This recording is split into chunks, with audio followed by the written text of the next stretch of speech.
Batam TV, inspirasi Kepri.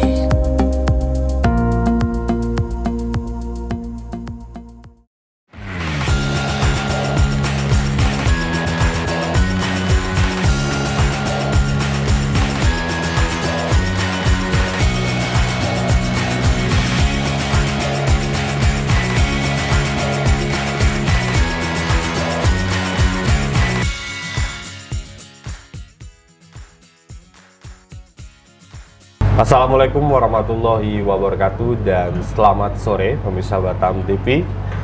Bertemu kembali bersama saya Herman Asyari dalam program dialog khusus bersama Dinas Koperasi dan Usaha Mikro Kota Batam. Nah pemirsa, kali ini kita akan mengangkat satu tema menarik terkait inklusi keuangan untuk UMKM, terutama untuk akses ke pembiayaan.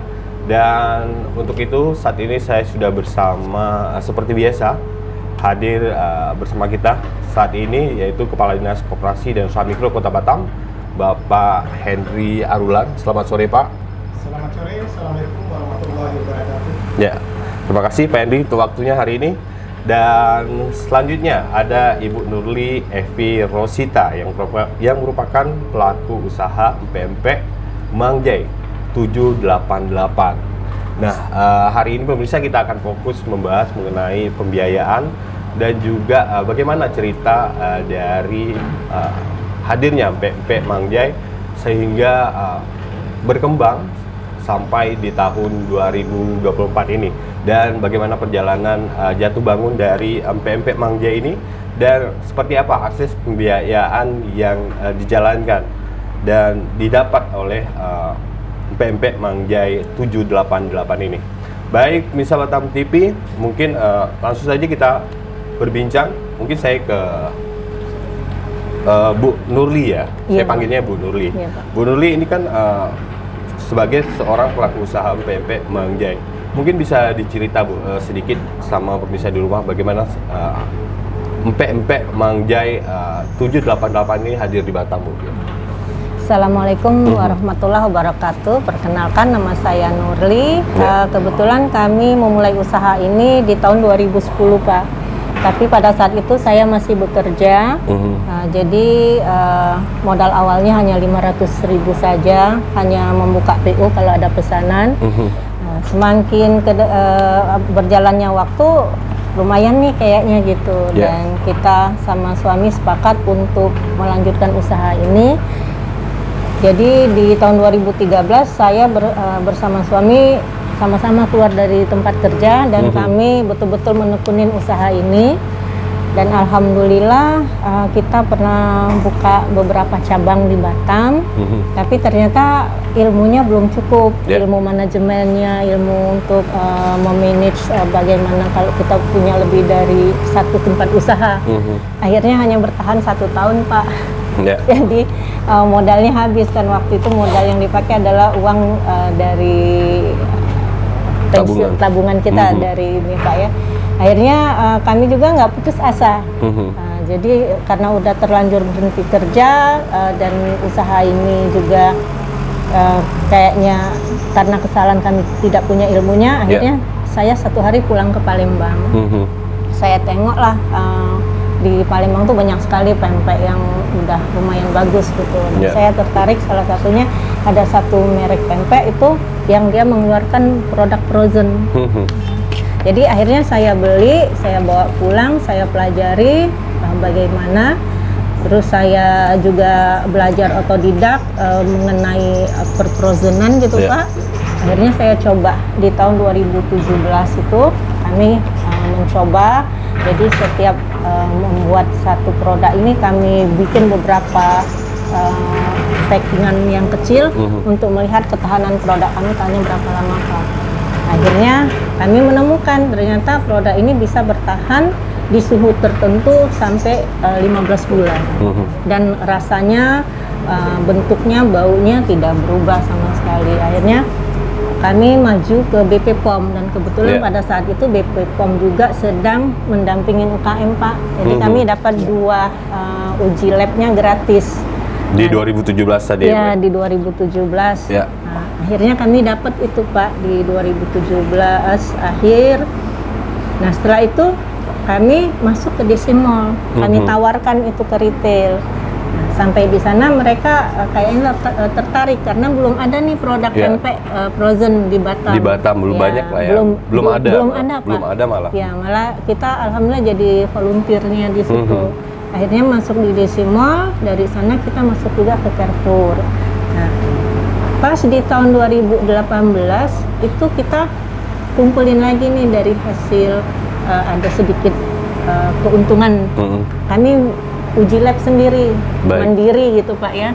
Sampai akhirnya kami bisa melakukan uji lab untuk 12 varian produk. Dan satu lagi kata Allah itu di balik musibah itu pasti ada membawa berkah. Nah, itu kita pas Covid di tahun 2000 itu Pak ya. Itu berkahnya. Ya, berkahnya, dan ternyata barang susah masuk ke Batam. Akhirnya banyak dari retail itu membuka diri, ayo UKM bisa bergabung gitu. Akhirnya kita masuk banyak di beberapa tempat, dan saat ini Mang Jai udah masuk ada di 13 titik supermarket yang ada di Batam Pak. Berarti di tengah kesulitan ada kemudahan di situ Ya, Ibu, di tengah kesulitan ada kemudahan. Yang penting pada saat kita berusaha itu, pada saat kita gagal seperti kami gagal, kita jangan putus asa tapi mencari apalagi nih ide yang bisa kita bangun gitu Pak. Baik, kalau untuk mungkin Ibu bilang tadi kan sempat jatuh bangkit lagi kan di 2017. Mungkin untuk pembiayaannya seperti apa Bu awalnya itu? Jadi kan mungkin modal udah habis terkuras di awal gitu, 2017 Ibu bangkit lagi gitu. Iya. Kalau kami ini Pak betul-betul yang istilahnya mencoba sesuatu itu takut kami berhutang Pak. Karena takutnya karena usaha ini kan bisa maju, bisa jatuh kan Pak. Jadi ya kami betul-betul yang istilahnya itu untuk makan, untuk gaya hidup itu betul-betul kami sampai sekarang pun alhamdulillah dengan keadaan yang seperti ini suami saya kami saling mengingatkan jangan merubah gaya hidup gitu. Jadi salah satu itu bisa menabung sedikit-sedikit, akhirnya kita bisa menambah varian, bisa memperbaiki rumah produksi gitu Pak. Nah, untuk teras ini kami mulai di tahun 2023 Pak. Nah, ini kami kebetulan dapat bantuan pinjaman dari pemerintah, dan 2 tahun Pak kami harus mencicil, ini udah mau selesai. Baik. Nah, mungkin saya ke Pak Henry dulu. Pak, ini gimana melihat cerita dari Bu Nurli tadi Pak, ini dari awal ini menekankan nggak berutang dulu Pak. Apakah sebagai seorang pelaku usaha harus seperti itu gitu Pak?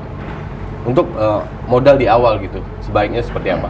Ya, memang ini sering saya sampaikan ke para pelaku usaha, terutama para pelaku usaha pemula. Jadi memang seperti apa yang disampaikan Bu Nurli ini, memang ini merupakan suatu langkah yang jitu di dalam memulai usaha yang mereka lakukan. Jadi memang saya sering sampaikan bahwasanya untuk kita sebagai pemula ini memang kita yang pertama kita jangan ragu untuk melakukan itu. Kita lakukan dulu. Sambil tentunya kita melihat potensi yang melihat potensi ke depan ini apakah kemungkinan bisa berkembang atau seperti apa. Tadi Bu Nurli telah menyampaikan dengan modal awal 500 ribu rupiah ya? 500 tahun 2010 Pak. 2010 beliau mencoba, kayaknya sambutan daripada masyarakat bagus, ya kan, dan terus berkembang. Jadi saya memang menyampaikan untuk pemula ini jangan buru-buru, sebelum kita mencoba, sebelum kita melihat potensi, kita langsung mendapatkan modal melalui utang misalkan. Utang apakah utang melalui perbankan, mungkin utang, apalagi kalau utang melalui rentenir dan lain sebagainya. Dan ini sangat berpengaruh terhadap perkembangan ke depan. Jadi ya sesuaikan dengan kemampuan kita dulu Pak. Sesuai dengan kemampuan kita. Terus kalau bisa buka kecil dulu gitu. Iya betul. Nanti kalau seandainya memang potensinya sudah bagus, ya kita bisa memanfaatkan permodalan dari luar atau dari perbankan gitu kan. Ya, bisa saja. Atau mungkin dari komunitas ataupun dari keluarga, misalnya minta bantu dengan keluarga kan. Ya, Kira-kira demikian untuk awalnya. Tetapi nanti kalau seandainya sudah potensinya bagus dan perkembangannya bagus, silakan kita mengembangkan usaha melalui pinjaman dengan bunga ringan dari lembaga-lembaga perbankan lainnya. Tapi fondasi dari usaha kita udah kuat saat Sudah itu kuat, gitu Pak. betul. Ya. Baik, nah kalau saya ke Bu Nur lagi, ini kan saya tahu nama produknya Mang Jai 788. Mungkin ada arti sendiri Bu. Ya, Dari Mang Jai itu apa gitu? Jadi pertama sekali kami buka itu namanya Pempek 887. Brandnya awalnya. Brand awalnya. Itu tanggal lahir dan tahun lahir anak saya tanggal 8 Agustus 2007. Iya. Jadi pada saat itu kami ada beberapa tempat Pak, warung gitu kan Pak. Salah satu di Gor Plamu ini Pak. Plamu Garden. Ya. Di Sukajadi ada, di Dotamana sama Botania. Nah, jadi pada saat itu ada teman Chinese bilang, ini kalau dalam Chinese 88 itu nabung-nabung, 7 itu cari-cari lagi gitu, nyangkul lagi gitu. Ini nggak bagus katanya. Cuman pada Nggak saat hoki itu gitu ya, misalnya kalau di Chinese biasanya gitu ya. Ya, tapi saya bilang enggak lah, itu kan cuman angka aja gitu. Nah, saya nggak berubah gitu Pak. Sekian bulan kemudian ada orang Palembang makan, ini pempeknya 887, kayak orang bodoh ya, habis 8 harusnya 9, dia bilang gitu kan. Oh, urutannya ya Bu ya? Iya, Cerita angka lagi. iya, Salah. cerita angka lagi. Aduh, saya bilang, dibilang bodoh tuh kan agak gimana kita kan. Dan akhirnya kami balik Pak, jadi 788, dan itu belum ada Mang Jainya. Belum ada Mang Jai. Iya, dan pada saat berkembang usahanya selalu orang nanya, ini pempeknya orang bukan orang pribumi ya, ini punyanya Chinese gitu kan, karena biasanya angka itu kan dengan etnis Chinese gitu kan. Enggak, kita bilang ini, akhirnya ditambahlah kecil gitu, Mang Jai. Mang Jai itu nama suami Pak. Oh, dari nama suami. Iya, tadinya mau nama kata suami nama saya bilang nggak usah, karena ibu-ibu udah banyak sekali, yang bapak aja yang agak inilah gitu. Dan alhamdulillah justru Mang Jainya yang naik gitu, lebih dikenal Lebih gitu kenal, kan. Ya mungkin penyebutannya gampang, terus familiar gitu. Akhirnya berlanjutlah sampai dengan Haki kita majukan Mang Jai 788. Itu ngajuin hakinya sejak tahun berapa? Untuk brand Mang Jai ini? Untuk brand Mang Jai itu di tahun 2022. 2022. Iya. Baru ya. Baru. Iya, baru. Nah, kalau kita bicara produk frozen dari Mang Jai sini, ini ada berapa varian Bu? Kita sekarang ini ada 14 varian. 14 varian. Iya. Apa saja mungkin? Ada pempek campur, pempek lenjer, pempek telur, pempek pistel, Ya. pempek mozzarella. Ini salah satu inovasi kita. Isinya mozzarella ya Pak ya. Ya. Ada pempek panggang, itu pempek yang dibakar. Ada otak-otak, tapi bukan otak-otak yang di Batam atau Pinang Pak. Ya. Otak-otak Palembang yang pakai daun pisang. Oh iya. Ada. Terus ada pempek kulit, ada pempek kapal selam, nah, terus ada pempek campur. Pempek campur ini dia ada 6 varian di dalamnya, jadi mewakili dari setengah varian yang 12 tadi. Nah, untuk mungkin untuk produk-produk frozen seperti ini Bu, mungkin kalau untuk mempertahankan kualitasnya, mungkin hal-hal apa yang perlu diperhatikan Bu? Gitu? Yang pertama itu bahan bakunya. Bahan bakunya. Jadi Mang Jai itu awal-awal kami bikin pempek beli yang udah digiling. Tapi ada rasa amis, kadang nggak konsisten, kadang agak maaf ya Pak, bau ikannya Itu bahan baku gitu. pengaruh banget. Iya, gitu ya? sangat. Nah, alhamdulillah setelah kami ikut pelatihan di beberapa kedinasan, Iya. nah, kami akhirnya bertemu dengan pemasok ikan. Jadi kami belinya tidak lagi di pasar tradisional, tapi langsung ke pemasok ikan. Jadi Segar lah ya, ikan segar ya. ikan segar ya Pak. Iya. Jadi itu, dan tapi memang nggak boleh beli dalam jumlah sedikit, minimal harus satu peti itu sekitar 150 kilo Pak. Jadi ya itu bertahap kita. Mungkin 150 kilo itu bisa berapa hari bertahan itu untuk produksi? Kalau sedang ramenya gitu, itu paling 2 minggu. Oh, Baik. Nah, kalau untuk ini Pak, mungkin saya ke Pak Henry, untuk UMKM yang khusus mungkin produk-produk frozen seperti ini Pak. Mungkin dari dinas ini dukungannya seperti apa Pak? Atau mungkin ada program sendiri untuk produk-produk yang frozen seperti ini Pak? Gitu. baik. Terkait terkait dengan ya mungkin bagaimana para pelaku usaha di dalam melakukan produk olahannya tentunya berusaha supaya hasil produknya ini kan bisa bertahan lama kan. Maka sekarang berbagai macam produk kuliner ini dalam bentuk frozen, ya kan. Jadi ini memang menjadi binaan kita nih. Jadi memang kita Dinas Koperasi dan Usaha Mikro tentu mendukung para pelaku usaha terus bergerak agar mereka menjadi pelaku usaha yang terus naik kelas. Jadi kalau bentuk-bentuk frozen ini kan bisa bertahan lama nih, bisa bertahan lama, dan ini juga berpengaruh terhadap modal.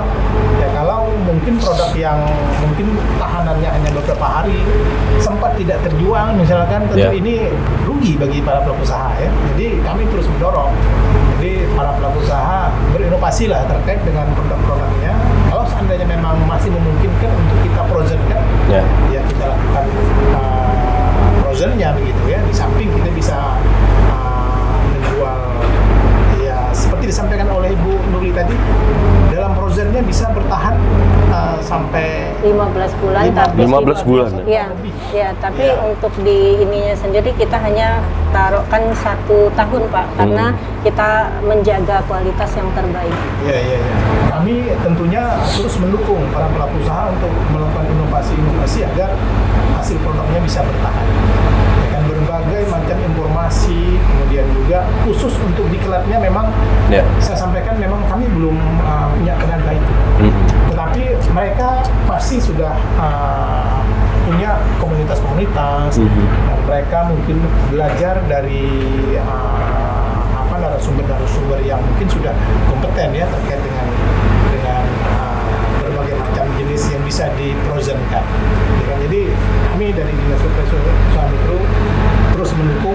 Yang jelas para pelaku usaha ini tidak gulung tikar dan mereka terus naik kelas. Maju naik kelas ya. Baik, nah saya ke Bu Nurli, mungkin pelatihan-pelatihan yang pernah Ibu ikutin dari Dinas, mungkin pelatihan apa saja.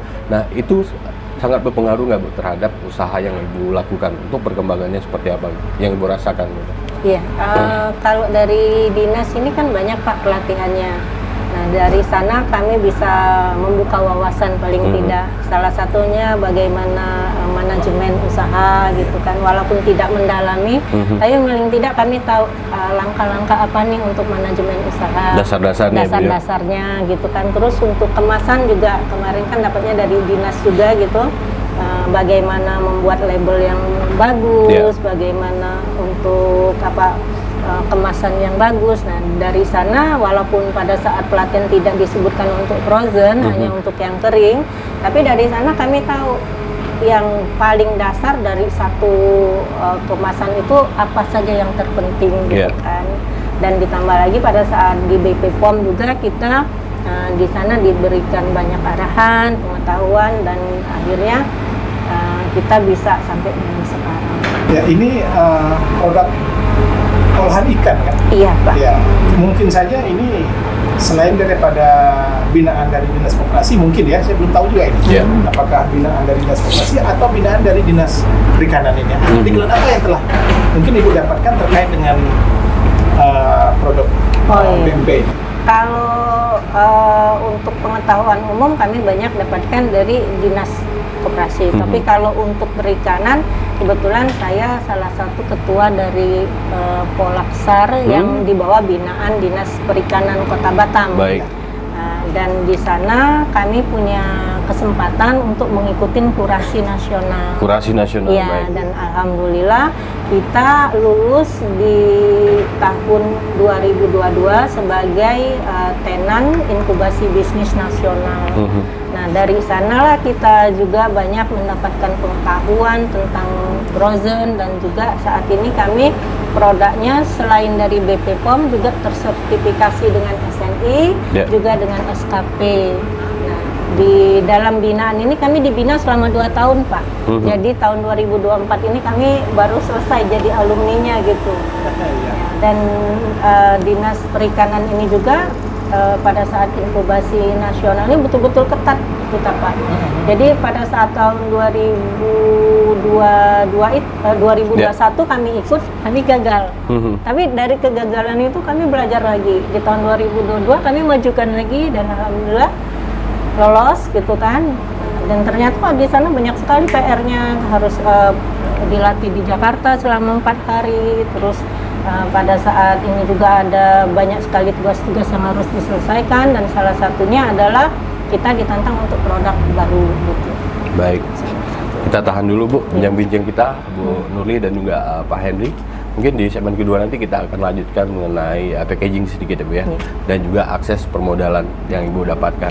Baik, bersama Batam TV, jangan kemana-mana karena dialog khusus kita bersama Dinas Koperasi dan Usaha Mikro Kota Batam akan kita lanjutkan sesaat lagi.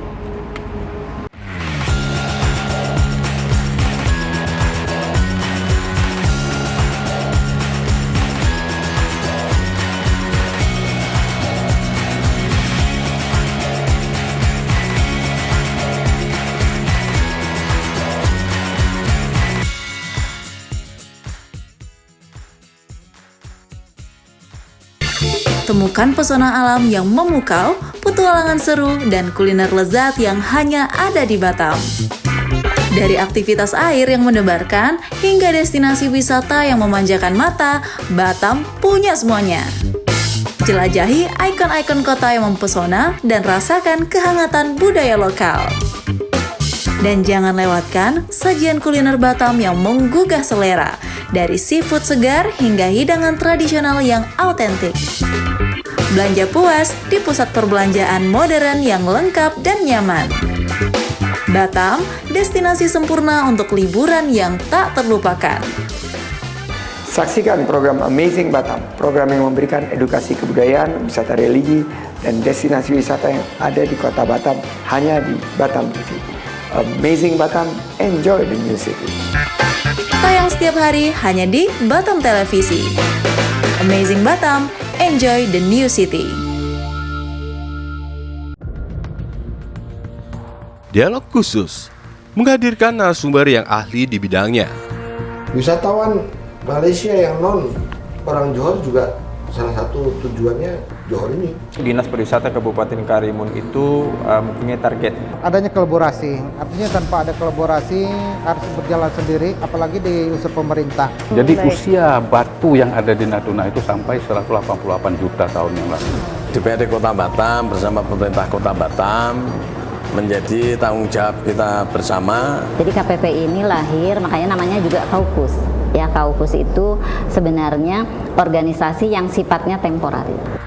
Menyoroti tema menarik dan isu terkini yang terjadi di Kepulauan Riau. Senin sampai dengan Sabtu pukul 3 sore hingga 4 sore waktu Indonesia Barat. Hanya di Batam TV, Inspirasi Kepri.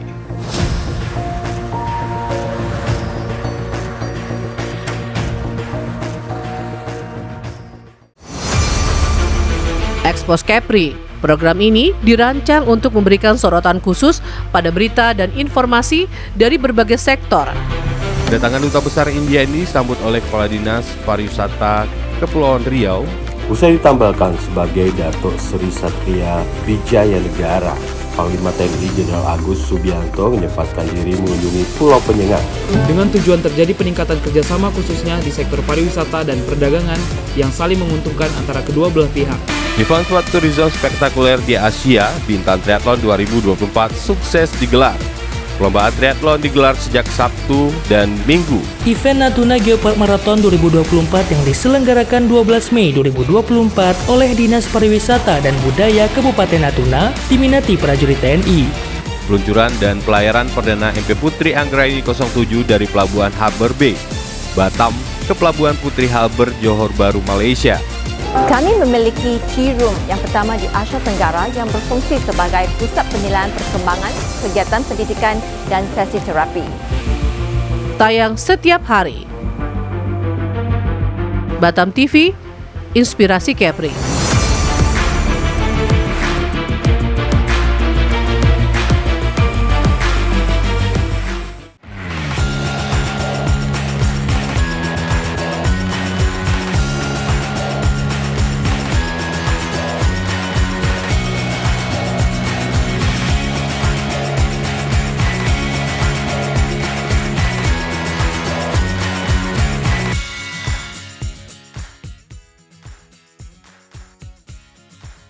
Baik, pemirsa Batam TV, terima kasih Anda masih bersama kami di dialog khusus bersama Dinas Koperasi dan Usaha Mikro Kota Batam.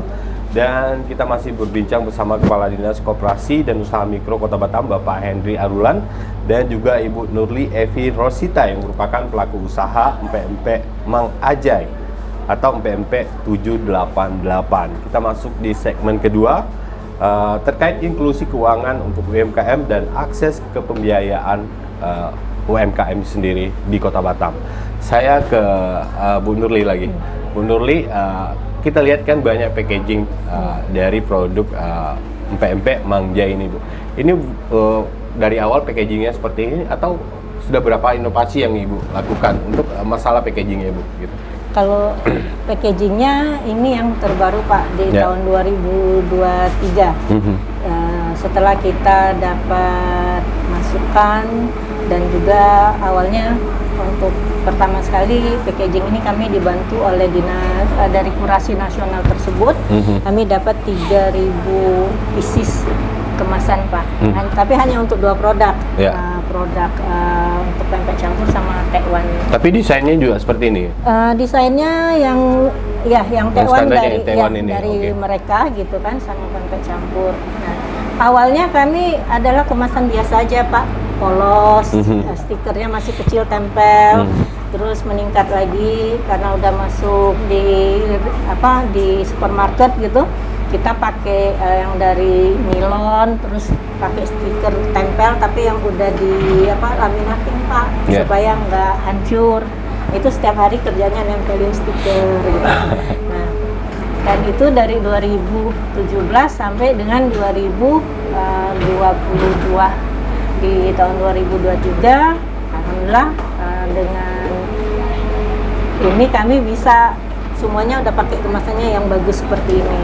Nah, memang agak berat sih Pak ya, karena dia harus minimal 1.000 pieces untuk satu varian. Baik, nah kalau Pak Henry melihat packaging dari Mang Jai 788 ini Pak, ini bagaimana penilaian Bapak untuk packagingnya Pak? Saya lihat packagingnya dari berbagai macam varian ini. Ini kayaknya sudah masing-masing punya informasi sendiri di dalam packaging tersebut ya. Dalam artian memang informasi-informasi yang lengkap di packaging tersebut terkait dengan komposisi dan lain sebagainya, kemudian informasi halang juga. Dan ini sudah masuk kategori sempurna lah. Ya, jadi memang kita berharap kepada para pelaku usaha yang lain juga, ini packaging ini merupakan hal yang penting dalam kita melakukan pemasaran. Tadi disampaikan oleh Bu Nurli, awalnya memang plastik polos, kemudian ditempel stiker. Ya, ini merupakan usaha atau inovasi ke depan. Ya kan, makanya saya sering sampaikan juga. Artinya memang para pelaku usaha itu harus memiliki jiwa entrepreneur. Jadi kami sebagai perwakilan dari pemerintah, Dinas Koperasi dan Usaha Mikro terus melakukan pembinaan terkait dengan hal ini, termasuk pembinaan yang berhubungan dengan informasi packaging, informasi dengan branding produk, kemudian pengelolaan keuangan dan lain sebagainya. Ini dalam rangka usaha kita membina para pelaku usaha untuk terus bergerak dan usahanya semakin maju. Itu aja. Baik, terima kasih Pak Edi. Nah, mungkin kita bicara tentang mungkin pemasaran sedikit. Kalau produk dari Mang Jai 788 ini sistem pemasaran yang Ibu terapkan seperti apa Bu? Kita ada di retail, ada di online dan juga offline Pak. Jadi kalau untuk di retail itu kita ada sudah di 13 atau 14 titik untuk di Batam. Ada di DC Mall, BCS, Grand Batam, Hypermart Nagoya Hill, di Indogrosir, di Tanjung Unsang Top 100, di Temesi Top 100, di Gogo Supermarket NB2, di Gogo Supermarket di Kampung Soraya, dan juga ada di beberapa tempat lainnya. Gitu. Nah, kalau untuk yang online-nya kita ada di GoFood, ada di GrabFood, ada di Maxim, dan untuk yang offline-nya ya di sini Pak, di teras. Kalau orang yang kangen mau teras langsung teras Mang Jai. Dan ini untuk terasnya sini udah lama juga Bu, kalau di Batam?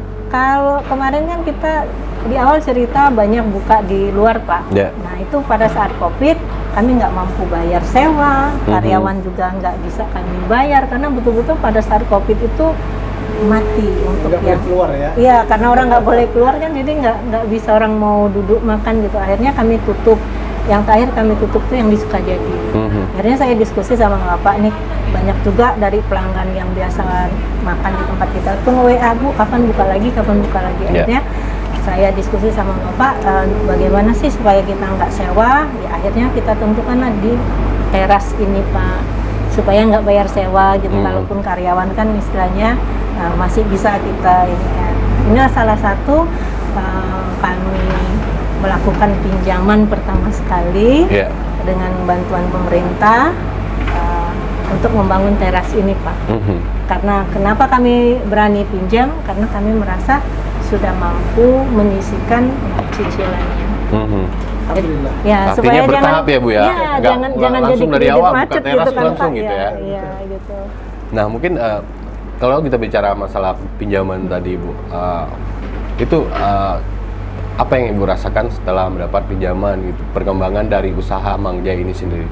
Ya, yang jelas kami akhirnya punya tempat untuk yang offline dan pelanggan yang kangen dengan pempek Mang Jai yang mau langsung makan di tempat ya bisa langsung ke sini. Yang jelas itu menambah salah satu masukan buat kami. Baik. Nah, kalau bukanya setiap hari ini? Buka setiap hari dari jam 11 sampai jam 5 sore aja. Mungkin menu-menu andalannya apa aja Bu? Kalau menu andalan kita pempek Pak ya. Tapi kita juga ada menu sampingan yang juga makanan khasnya orang Palembang seperti pindang tulang, pindang patin. Nah kadang-kadang orang kan suka ayam nih, mau nggak mau kita sediakanlah ayam penyet gitu Pak. Bu, ya memang waktu orang luang ini malam Bu.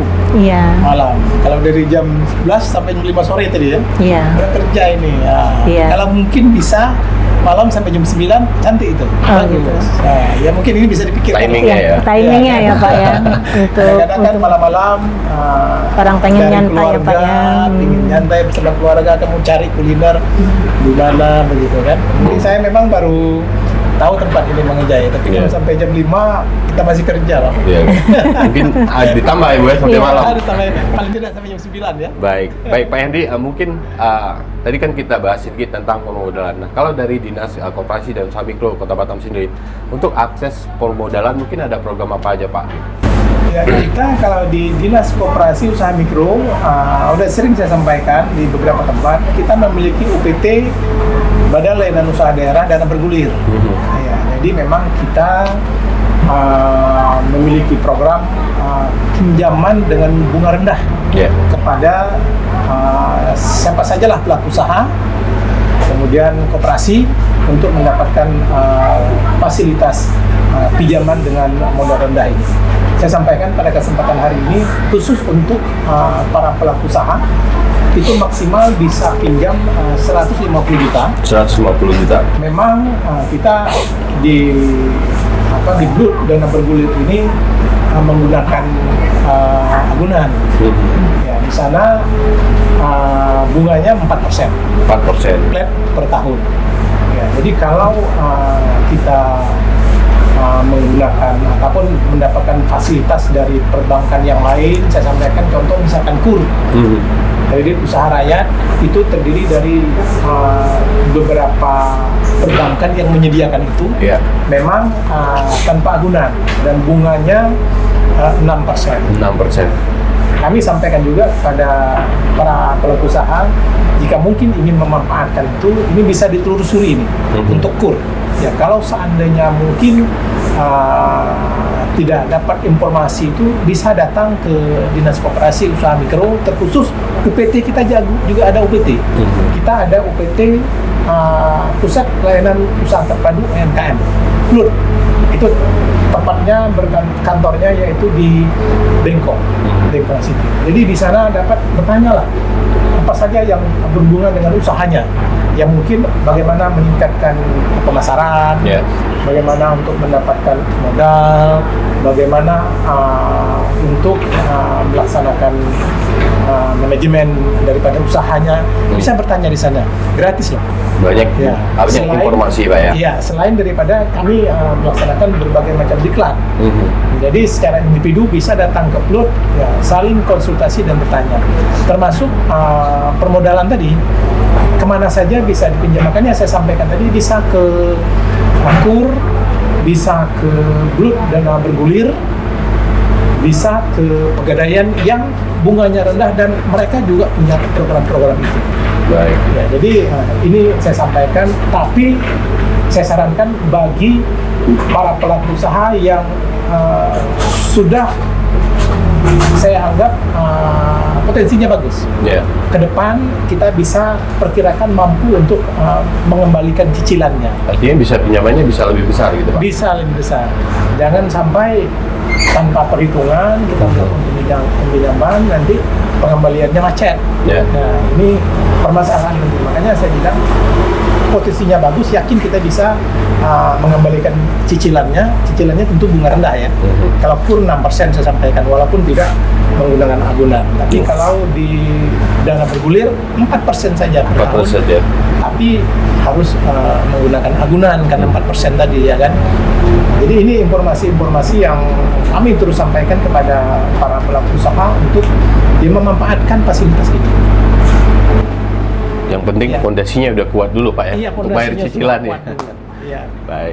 Baik, terima kasih Pak Henry. Saya ke Bu Nuli. Bu Nuli, kalau melihat perkembangan dari Mang Jai 788 ini, kalau kita bicara produksi, mungkin dari awal mungkin satu harinya bisa berapa kilo ikan. Sekarang sampai sekarang ini perkembangannya seperti apa? Mungkin produksinya satu hari bisa berapa gitu? Kalau untuk satu harinya sekarang ini ya sekitar 100 bungkus ini Pak. Per hari ya? Per hari Pak. Satu hari Iya. 100 bungkus ya?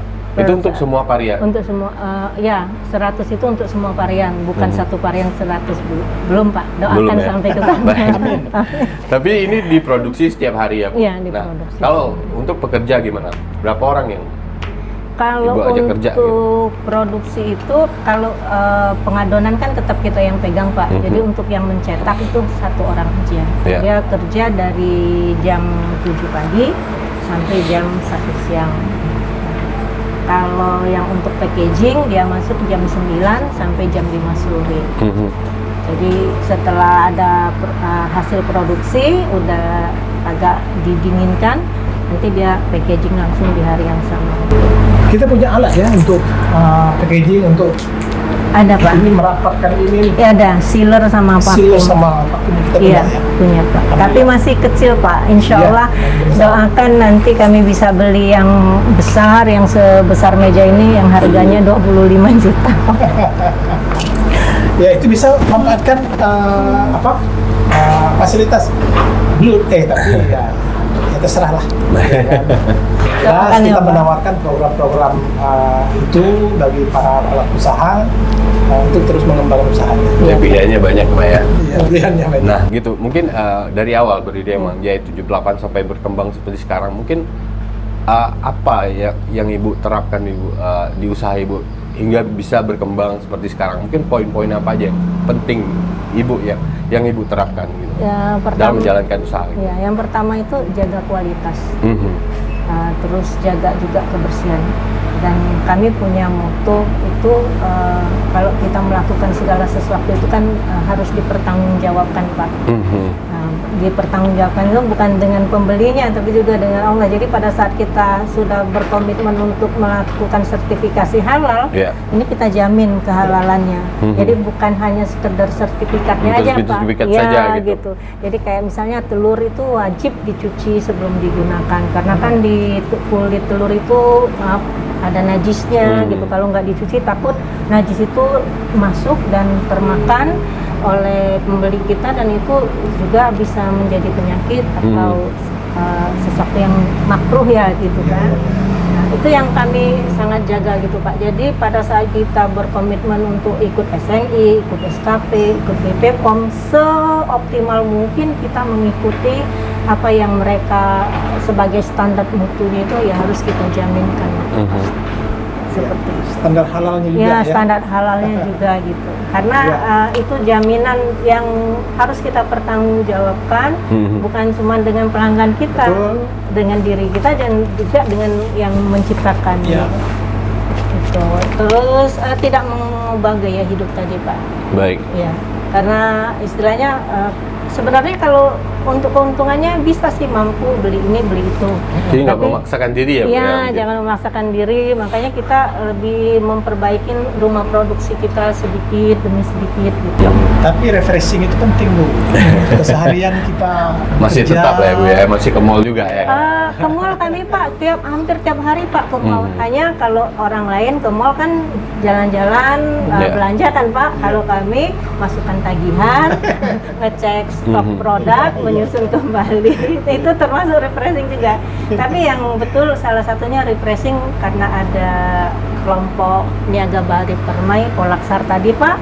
Nah, kami ada per 2 bulan ada pertemuan. Di situ kita berganti suasana, bercerita apa kendala usahanya dan melihat kemajuan teman-teman. Itu juga satu refreshing Pak. Itu melalui dinas perikanan. Perikanan dan kebetulan kami sekarang ini sudah punya uang kas sebanyak 7 juta lebih dan itu boleh dipinjam oleh anggota tanpa bunga apabila mereka kekurangan modal. Tapi nggak bisa pinjam lama-lama Pak, paling 2 bulan, 3 bulan harus dikembalikan. Kebutuhan mendadak lah istilahnya. Nah, tapi kalau untuk kolaborasi Ibu dengan sesama UMKM yang ada di Kota Batam, mungkin seperti apa gitu?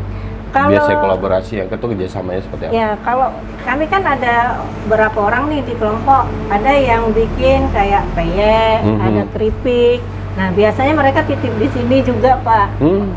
Terus ada saling support lah ya. Ya, kan pempek juga kan di dalam kelompok kami ada 4 pempek nih, ada pempek Mangjai, pempek Syekh Nora, pempek Syekh Il, sama pempek Syekh Bila. Jadi apa yang mereka nggak ada produknya ada di kita, biasanya mereka akan pesen dan sebaliknya. Salah satu contoh kita ada es kacang merah nih Pak, ada yang nggak bikin kan, jadi ada mereka pembeli yang makan di sana terus pengen makan es kacang mereka telepon ke sini, kita kirim ke sana. Itu salah satu bentuk kolaborasi kita. Misalnya teman-teman yang nggak ada ikan perlu yang udah digiling gitu kan, kita berbagi lah gitu. Baik Pak, saya ke Pak Hendy. Gimana Pak, sebagai seorang pelaku usaha, poin-poin apa saja yang perlu diperhatikan, seperti pertanyaan untuk Bu Nurli tadi, poin-poin apa saja yang perlu diperhatikan untuk memajukan usaha Pak gitu? Ya, seperti yang disampaikan Ibu Nurli tadi, komunitas itu perlu. Komunitas itu perlu, jadi memang kita tidak bisa hidup sendiri, berusaha sendiri, kemudian melakukan pemasaran sendiri. Yakin dan percaya bahwasanya rezeki itu tidak akan tertukar, ya kan? Jadi kolaborasi seperti tadi, ya saling tukar informasi, dan itu yang pertama, paling penting. Kemudian yang kedua, ya saya sangat apresiasi dan sangat terharu lah apa yang disampaikan oleh Ibu Nurli tadi, bahwasanya memang jaminan kita kualitas halal itu kita tidak hanya kepada pembeli, tidak hanya stikernya aja gitu Pak. Tidak hanya stiker dan tanggung jawab kita tidak hanya kepada pembeli, tapi terhadap kepada Allah Subhanahu Wa Taala, ya kan. Jadi yang kita jaminkan halal ini memang benar halal. Ya. Mungkin para penikmat, para para pembeli mungkin kalau seandainya mereka tidak tahu bahwasanya barang ini mungkin terpapar hal-hal yang makruh misalkan, mereka tidak tahu. Ini tanggung jawabnya kita, ya kan. Jadi hal-hal yang seperti ini memang perlu diperhatikan, jaminan kualitas ini harus kita jaminkan kepada para pelanggan kita, termasuk juga para pelaku usaha yang lain apa saja yang mungkin tidak kuliner dan mungkin ada hubungannya dengan craft juga, bahan-bahan itu harus kita pastikan bahwasanya ini halal gitu kan, karena yang namanya craft ini, kerajinan tangan ini ada saja bahan-bahan yang kemungkinan tidak boleh kita sentuh, tidak boleh kita pegang misalnya kan, itu ya mungkin. Jadi saya sampaikan kepada para pelaku di usaha Kota Batam, kita jujur di dalam melaksanakan usaha kita, ya, insya Allah rezeki akan mengalir. Berkah juga ya Pak ya? Amin. Baik, terima kasih Pak Hendy. Pak Hendy, kita tahan lagi bincang-bincang kita. Dan Bu Nurli, kita tahan sebentar bincang-bincang kita. Dan bisa Batam TV, jangan kemana-mana karena dialog khusus bersama Dinas Koperasi dan Usaha Mikro Kota Batam kali ini akan kita lanjutkan sesaat lagi.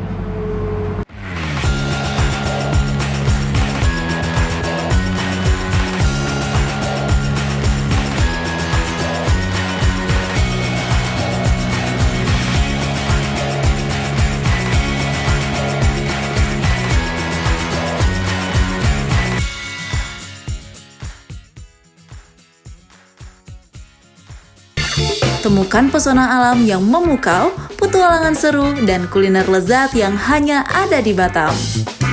Dari aktivitas air yang mendebarkan, hingga destinasi wisata yang memanjakan mata, Batam punya semuanya. Jelajahi ikon-ikon kota yang mempesona dan rasakan kehangatan budaya lokal. Dan jangan lewatkan sajian kuliner Batam yang menggugah selera, dari seafood segar hingga hidangan tradisional yang autentik. Belanja puas di pusat perbelanjaan modern yang lengkap dan nyaman. Batam, destinasi sempurna untuk liburan yang tak terlupakan. Saksikan program Amazing Batam, program yang memberikan edukasi kebudayaan, wisata religi, dan destinasi wisata yang ada di kota Batam hanya di Batam TV. Amazing Batam, enjoy the new city. Tayang setiap hari hanya di Batam Televisi. Amazing Batam, enjoy the new city. Dialog khusus menghadirkan narasumber yang ahli di bidangnya. Wisatawan Malaysia yang non orang Johor juga salah satu tujuannya Johor ini. Dinas Pariwisata Kabupaten Karimun itu mempunyai target. Adanya kolaborasi, artinya tanpa ada kolaborasi harus berjalan sendiri, apalagi di unsur pemerintah. Jadi usia batu yang ada di Natuna itu sampai 188 juta tahun yang lalu. DPRD Kota Batam bersama pemerintah Kota Batam menjadi tanggung jawab kita bersama. Jadi KPP ini lahir, makanya namanya juga Kaukus. Ya, Kaukus itu sebenarnya organisasi yang sifatnya temporer. Menyoroti tema menarik dan isu terkini yang terjadi di Kepulauan Riau. Senin sampai dengan Sabtu pukul 3 sore hingga 4 sore waktu Indonesia Barat. Hanya di Batam TV, Inspirasi Kepri.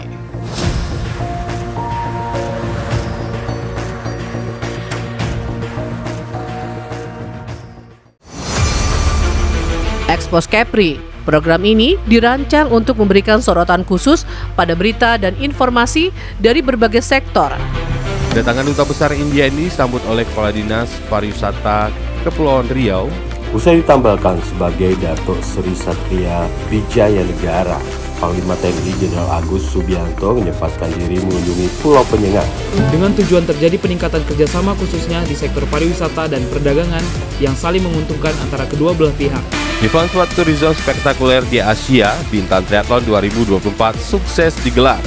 Perlombaan triathlon digelar sejak Sabtu dan Minggu. Event Natuna Geopark Marathon 2024 yang diselenggarakan 12 Mei 2024 oleh Dinas Pariwisata dan Budaya Kabupaten Natuna diminati prajurit TNI. Peluncuran dan pelayaran Perdana MP Putri Anggraini 07 dari Pelabuhan Harbour Bay, Batam ke Pelabuhan Putri Harbour, Johor Bahru, Malaysia. Kami memiliki tea room yang pertama di Asia Tenggara yang berfungsi sebagai pusat penilaian perkembangan, kegiatan pendidikan dan sesi terapi. Tayang setiap hari. Batam TV, Inspirasi Kepri.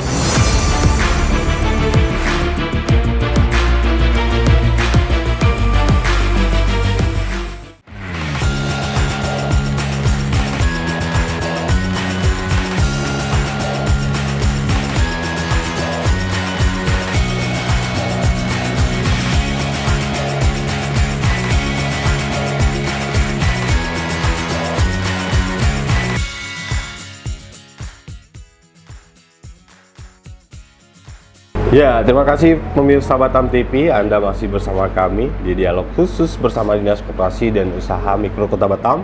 Dan kita masih berbincang mengenai inklusi keuangan untuk UMKM serta akses pembiayaan.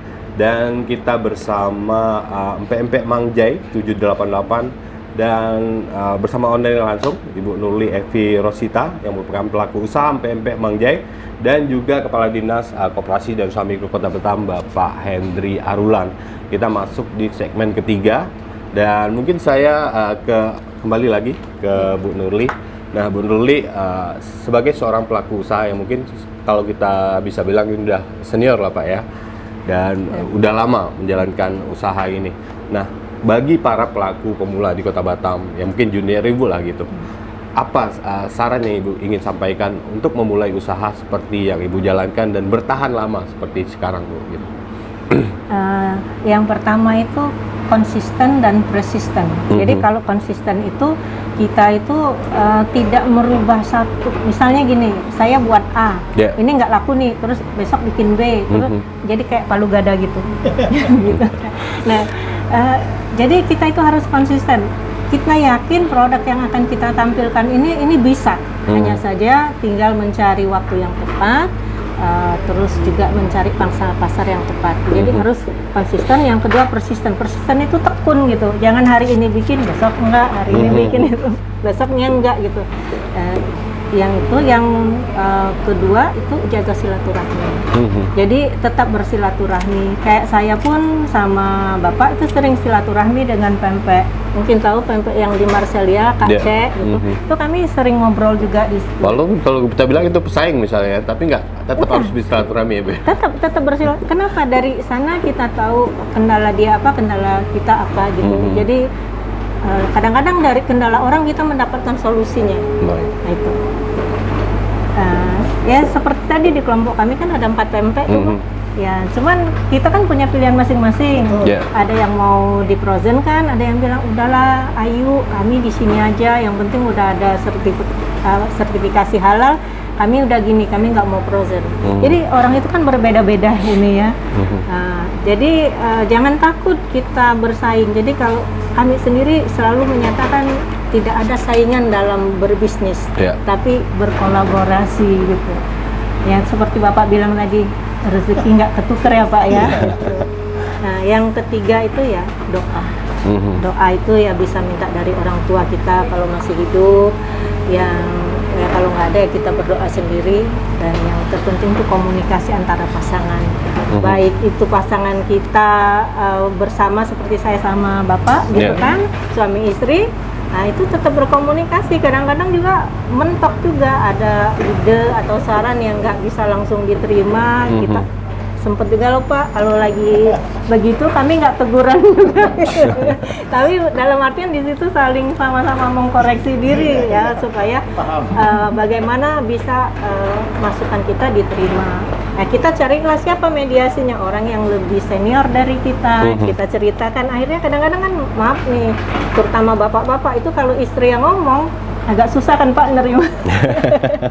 Nah, jadi mungkin ada ego di situ ya sedikit gitu. Tapi pada saat kita berbincang dengan senior kita gitu kan, dengan bercanda gitu, nah itu jadi masukan. Makanya kami tetap silaturahmi dengan senior-senior yang ada gitu Pak. Mungkin masukannya sedikit Bu, untuk memulai usaha terutama di pemodalan gitu, seperti apa?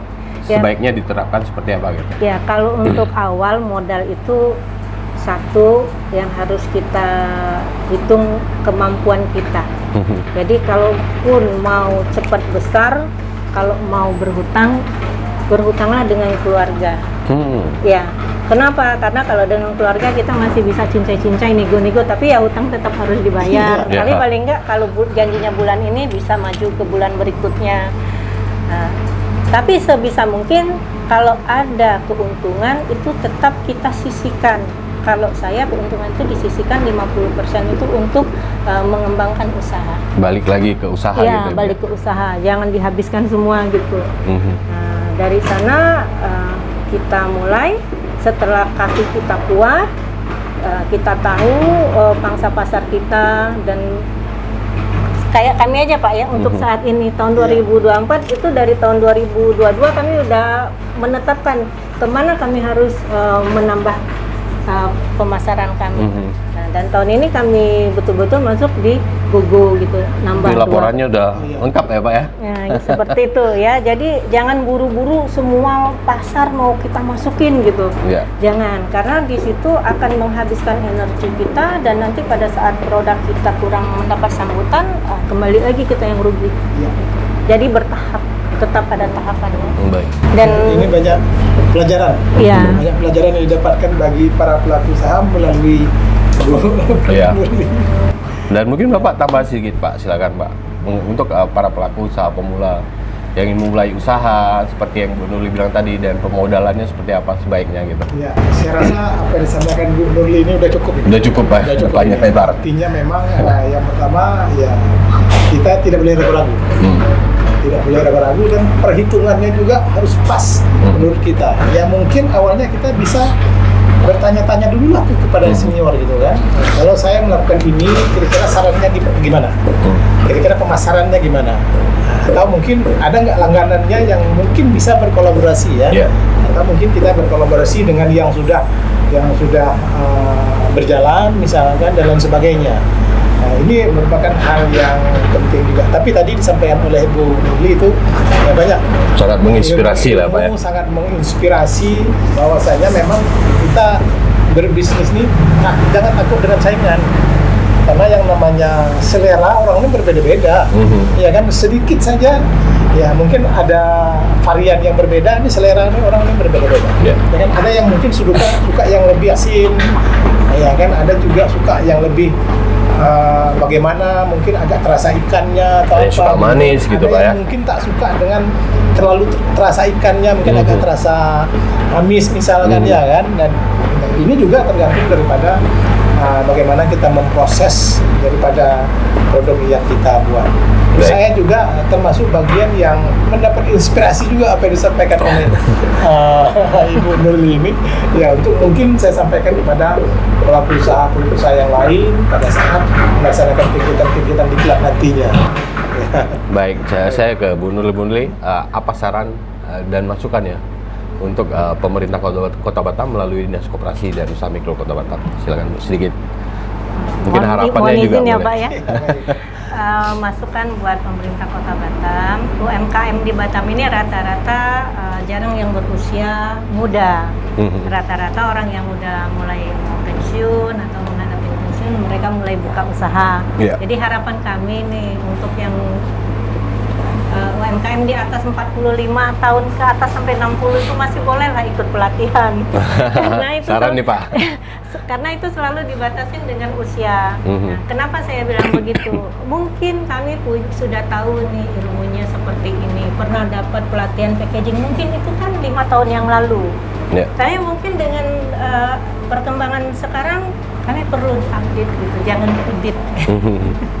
Itu untuk pelatihan, terus untuk bantuan juga kami mohon seandainya ada peminjaman kah atau ada dana bergulir kah yang berbunga atau tidak berbunga, kalau ada UMKM yang meminjam itu mohon didampingin, jangan hanya dilepas seperti itu. Kadang-kadang Pak, orang kalau udah terima uang kan seneng nih, takut fokusnya jadi berubah, bukannya untuk memajukan usaha tapi dia beli yang lain-lain. Tapi kalau misalnya didampingin tuh kan kalau mau melenceng gitu, ini uangnya untuk usaha ya gitu.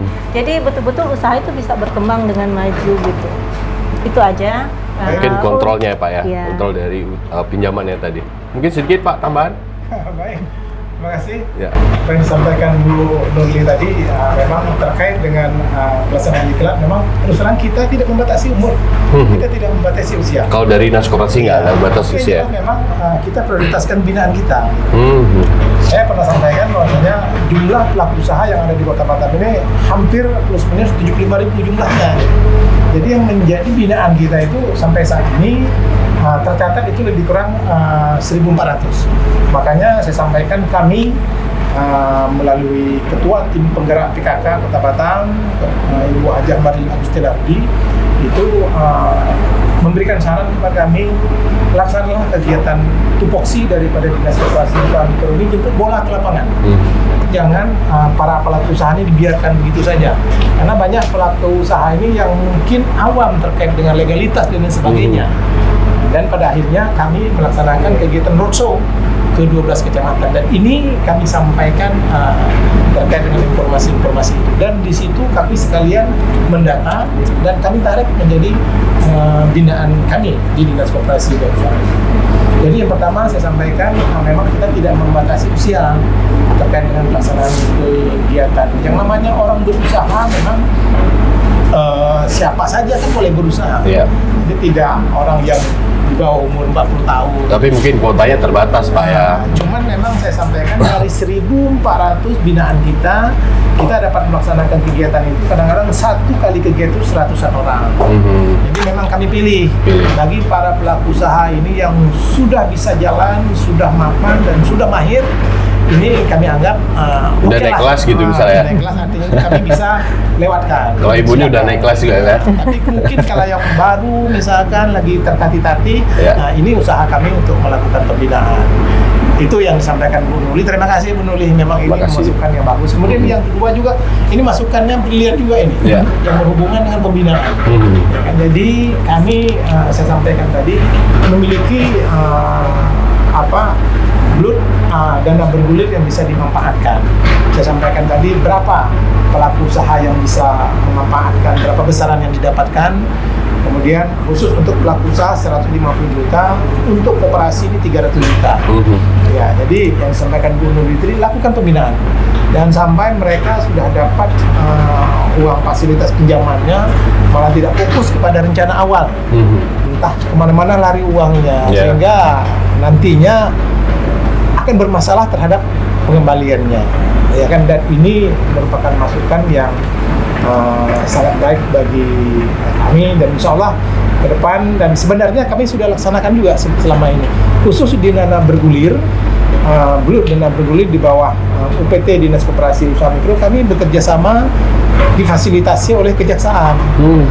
Jadi bagi para pemanfaat dana bergulir ini kita kerjasama dengan Kejaksaan yang mungkin kalau ada bermasalah dengan pengembalian, cicilan dan tidak dapat mengembalikan atau niatnya tidak baik untuk bukan tidak baik lah ya, artinya itu tidak akomodatif lah, artinya itu mungkin agak sulit pengembaliannya karena sesuatu hal dan alasan-alasan tertentu, ini kami serahkan ke Kejaksaan. Jadi tolong bagi pemanfaat dana bergulir sesuai dengan rencana pinjaman, penggunaannya untuk apa, dan betul-betul itu dipergunakan dan tepat sasaran lah Pak ya. Dan ini sesuai pakai skala prioritas ya. Betul, kan Pak. Ya. Dan modalnya untuk usaha ya dimanfaatkan juga untuk usaha. Betul. Ya. Baik, terima kasih Pak Endi ya atas penjelasannya hari ini dan juga sudah menginspirasi pemirsa di rumah. Terutama ini Bu Nurli juga, terima kasih sudah berbagi cerita, pengalamannya ya, dan bagaimana cara Ibu mempertahankan usaha dari Mang Jai 788 kali ini, dan ceritanya cukup menginspirasi ya Bu. Semoga Mang Jai ini makin sukses dan naik kelas selalu Pak ya. Baik, dan semoga para pelaku usaha di Kota Batam semuanya bisa naik kelas. Baik, Musa Batam TV, demikian bincang-bincang kita bersama Dinas Koperasi dan Usaha Mikro Kota Batam dan juga bersama pelaku usaha PMP Mang Jai 788 Kota Batam. Akhir kata, saya Herman Syari pamit dari hadapan Anda. Pemirsa, selamat menyaksikan acara kami selanjutnya. Sampai jumpa. Wassalamualaikum warahmatullahi wabarakatuh.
Batam TV, Inspirasi Kepri.